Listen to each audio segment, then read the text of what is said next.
যে এগ অর্থাৎ ডিম খেতে পছন্দ করে না সেও এই এগ কারি খাবেই খাবে, এত মজাদার হয় এই খাবারটি। তো আজ ভাবলাম আপনাদের সঙ্গে এগ কারির রেসিপি শেয়ার করা যাক। তো দেখুন এখানে সেটা তৈরিও হয়ে গেছে, তাই প্রথমে দেখিয়ে দিলাম যে জিনিসটা কেমন হয়েছিল। তো তারপরে শুরু করে দিলাম ভিডিওটি। তো এখানে নানান ধরনের উপকরণ নিয়ে নিয়েছি, যেমন হচ্ছে প্রথমেই নিয়ে নিলাম হচ্ছে পেঁয়াজ কুচি, তারপরে দিয়ে দিতে হবে হচ্ছে গাজর কুচি। দেখুন একদম কুচি কুচি করে কেটে নেওয়া হয়ে গেছে।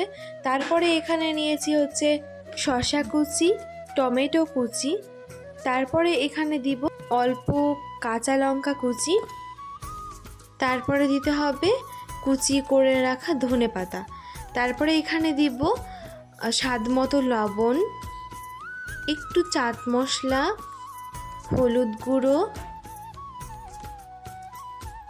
মিক্সড মশলা। তো সমস্ত জিনিসগুলো দেওয়ার পরে ভালোভাবে এটাকে মেখে নিতে হবে। এটা একটু চটকে নিতে হবে, এতে কি হবে স্বাদটা খুবই বেড়ে যাবে। তো দেখুন ভালোভাবে এটাকে চটকে নিচ্ছি। আর এখন থেকে কতটা লোভনীয় লাগছে এটা দেখতে, তাই না? তো যাই হোক, তারপরে এখানে দেখুন 4টা বাটি নিয়ে নিয়েছি।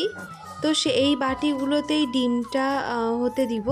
তো তার আগে এখানে একটু সর্ষের তেল অল্প করে দিয়ে দিব ওই বাটিতে। তারপরে ভালোভাবে বাটির গায়ে ব্রাশ করে নিব, যাতে বাটির গায়ে পুরোপুরি ভালোভাবে তেলটা লাগে। ভালো করে ব্রাশ করে নেওয়া হয়ে গেছে। এবার ওই যে মিক্সচারটা করে রাখলাম, এবার এর মধ্যে 2 চামচ করে দিয়ে দিব ওইগুলোকে। আপনারা আপনাদের মতো পরিমাণ মতো দিবেন। তো এখানে 2 চামচ করে সব বাটিতে দিয়ে দিলাম।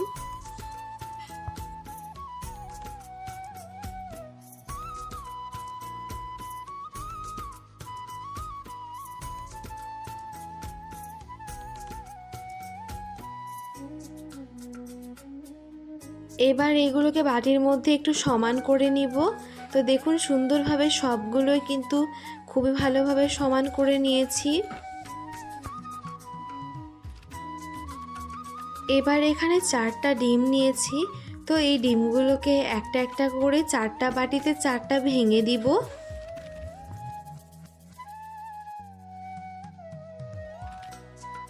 তো দেখুন সবগুলোতেই কিন্তু ডিম ভেঙে দেওয়া হয়ে গেছে। আর কতটা সুন্দর লাগছে তাই না এখন থেকেই। তারপরে উপর থেকে একটু ডেকোরেশনের জন্য ওই ধনেপাতা দিয়ে দিয়েছি। এটা আপনারা দিতেও পারেন, স্কিপ করতেও পারেন। এখানে হচ্ছে কি যে একটু দেখতে ভালো লাগবে তার জন্য দেওয়া। তারপরে এখানে আগে থেকেই দেখুন একটি পাত্রে জল গরম করতে দিয়ে দিয়েছিলাম, তার উপরে একটা স্ট্যান্ড দিয়ে দিয়েছি। তারপরে একটা একটা করে ওই বাটিগুলোকে রেখে দিব। সবগুলো রাখা হয়ে গেলে এবার এটা ঢেকে দিব যতক্ষণ না ডিমটা ভাপানো হচ্ছে। 15 মিনিটের জন্য এটা এইভাবেই ঢাকা দিয়ে রেখে দিতে হবে। আর এই দিকে যাতে বাষ্প না বেরোয় এদিকেও খেয়াল রাখতে হবে। তো দেখুন খুবই ভালো করে এটাকে ঢেকে দেওয়া হয়ে গেছে। তো 15 মিনিট পরে ফিরে আসলাম। দেখুন এটা খুবই ভালোভাবে কিন্তু ভাপানো হয়ে গেছে, সেটা দেখতেই পাচ্ছেন। এই যে সাদা সাদা হয়ে গেছে ওপরটা, এ দেখেই বোঝা যাচ্ছে। পারলে একটু হাত দিয়ে চেক করে নেবেন যে ওটা কেমন একটু শক্ত শক্ত হয়েছে কিনা। যদি শক্ত শক্ত ভালোভাবে সিদ্ধ হয়ে যায় তখন এটাকে নামিয়ে নিতে হবে। তো দেখুন এখন কিন্তু খুবই ভালো করে এটা আমাদের সিদ্ধ হয়ে গেছে ডিমটা। এবার এটা নামিয়ে নিলাম। এবার এটা ভালোভাবে ঠান্ডা হতে দিতে হবে। ঠান্ডা হওয়ার পরে এটাকে তুলতে হবে। এই যে একটু চামচের সাহায্যে হালকা করে যদি আলতোভাবে করাই হয়, একটু চাপ দেওয়া হয়, তাহলেই কিন্তু এটা খুলে আসবে। দেখুন পরবর্তী ধাপে চলে আসলাম, ওটা ঠান্ডা হোক। তো দেখুন এখানে একটি পাত্র গ্যাসে বসিয়ে দিয়েছি। তারপরে এতে পরিমাণ মতো সরিষার তেল দিয়ে দিয়েছি। তারপরে এতে অল্প জিরা দিয়ে দিয়েছি। তারপরে একটু হালকা এটাকে ভেজে নেওয়ার পরে এর মধ্যে দিয়ে দিব হচ্ছে হলুদ গুঁড়ো, মিক্সড মশলা, অল্প চাট মশলা।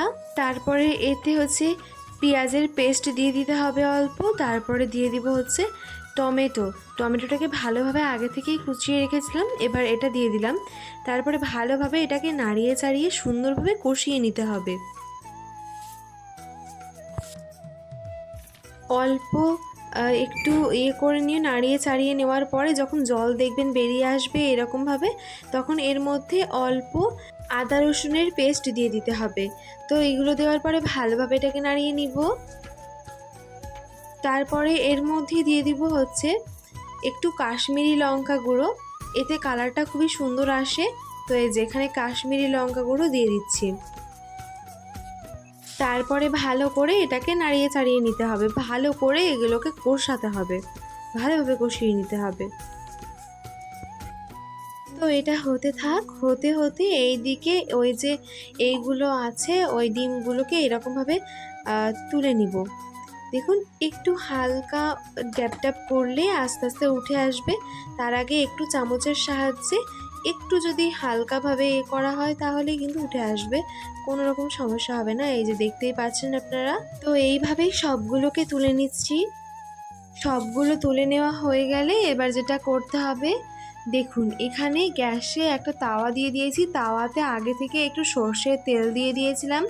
তারপরে এতে একটা একটা করে ওই ডিমগুলোকে ছেড়ে দিতে হবে এইরকমভাবে, অল্প তেলে এইগুলোকে হালকা করে ভেজে নিতে হবে। আর হ্যাঁ, উল্টিয়ে উল্টিয়ে ভাজার দরকার নেই, ওই পেছনের দিকটা ভেজে নিলেই হবে। এই উপর দিকটা যেদিকে কুসুম আছে এই উপর দিকটা ভাজার কোনো প্রয়োজন নেই। তো এরকমভাবে দেখুন ভালোভাবে ভেতরটা ভেজে নিলাম, একটু সময় নিয়ে হালকা করে ভেজে নিলেই হবে। আর এই যে এই দিকে দেখুন এটা কিন্তু খুবই ভালো করে কষানো হয়ে গেছে। এবার এর মধ্যে আর টমেটো হোক সবগুলো কিন্তু খুবই ভালো করে সিদ্ধ হয়ে গেছে। তারপরে এর মধ্যে অল্প জল দিয়ে দিব। জল দেওয়ার পরে এটা ফোটার জন্য অপেক্ষা করতে হবে। তো দেখুন টকবক করে ফুটতে শুরু করে দিয়েছে। কিছুক্ষণ ফুটিয়ে নেওয়ার পরে এই যে এখানে কিন্তু এইগুলো ভাজা হয়ে গেছিলো, প্রথমেই দেখিয়ে দিয়েছি। তো এইগুলোকে একটা একটা করে ওই গ্রেভির মধ্যে দিয়ে দিব। তো সবগুলো কিন্তু গ্রেভির মধ্যে ভালোভাবে এই ডিমগুলোকে দিয়ে দেওয়া হয়ে গেছে। এবার এইগুলোকে একটু ফুটিয়ে নিতে হবে এরকমভাবেই। দেখুন উপরে এরকমভাবে ওই যে এগুলো দিয়ে দিচ্ছি, ওই গ্রেভিগুলো উপর থেকে এইভাবে দিয়ে দিচ্ছি, আর খুবই সুন্দর একটা কালার আসবে, উপরটাও বেশ লাল লাল কালার আসবে আর দেখতেও অনেক ভালো লাগবে। তো এইভাবে উপরে এইভাবে দিয়ে দিচ্ছি। আর ওটা কিন্তু ফুটতেও শুরু করে দিয়েছে, সেটা আপনারা দেখতেই পাচ্ছেন। তো দেখুন দেখতে কতটা সুন্দর লাগছে। তো এইভাবেই কিন্তু আমাদের এটা রেডি হয়ে যাবে। এটা নামানোর আগে অল্প পরিমাণে একটু চিনি দিয়ে তারপরে কিছুক্ষণ ফুটিয়ে নিয়ে নামিয়ে নিলেই ব্যাস আমাদের রেডি এগ কারি।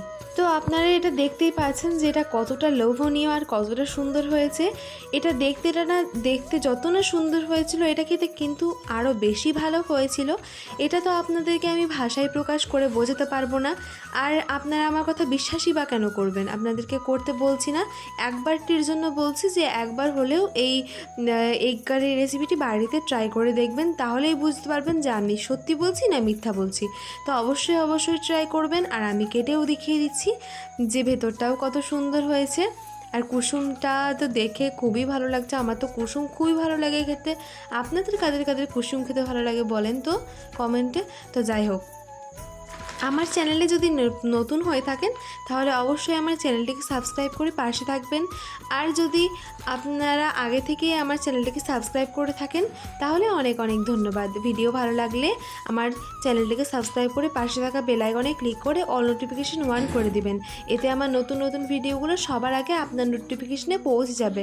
আর যদি ভিডিও ফেসবুক থেকে দেখেন তাহলে অবশ্যই পেজটিকে ফলো করতে ভুলবেন না। তো সবাই ভালো খান, সুস্থ থাকুন, ধন্যবাদ।